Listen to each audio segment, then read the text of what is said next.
Nexus apps ব্যবহার করে অন্য যে কোনো ব্যাংকের ডিপিএস, লোনের টাকা সহ বিভিন্ন ধরনের টাকা ট্রান্সফার করার জন্য আপনি ফান্ড ট্রান্সফারে ক্লিক করার পরে এখান থেকে আদার্স ব্যাংক ট্রানজাকশনে ক্লিক করে আপনার এখান থেকে বেনিফিশিয়ারি ম্যানেজমেন্টে গিয়ে আপনার অ্যাকাউন্টটি অ্যাড করে নেবেন। তো যে ব্যাংকের অ্যাকাউন্টে টাকা ট্রান্সফার করবেন সেই অ্যাকাউন্ট এখান থেকে অ্যাড করে নেবেন। আপনারা দেখতে পাচ্ছেন আমি এখান থেকে একটি অ্যাকাউন্ট অ্যাড করে নিচ্ছি।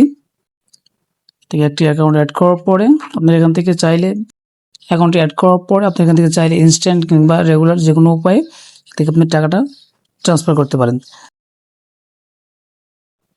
এখানে দেখছেন প্রথমে কিন্তু অ্যাকাউন্টটি অ্যাড করে নেওয়া হচ্ছে। অ্যাকাউন্টটি অ্যাড হয়ে যাওয়ার পরে পুনরায় আমরা ফান্ড ট্রান্সফার আসার পরে এখানে আপনারা দেখতে পাবেন আপনারা ফান্ড ট্রান্সফারে ক্লিক করবেন রেগুলার কিংবা রেগুলার আছে একটা ইনস্ট্যান্ট যে কোনো একটা দিকে ক্লিক করে আপনার এখান থেকে কাঙ্ক্ষিত অ্যাকাউন্টটি সিলেক্ট করে দিয়ে টাকার অ্যামাউন্ট বসিয়ে দিয়ে আপনার এখান থেকে টাকাটি ট্রান্সফার করতে পারেন।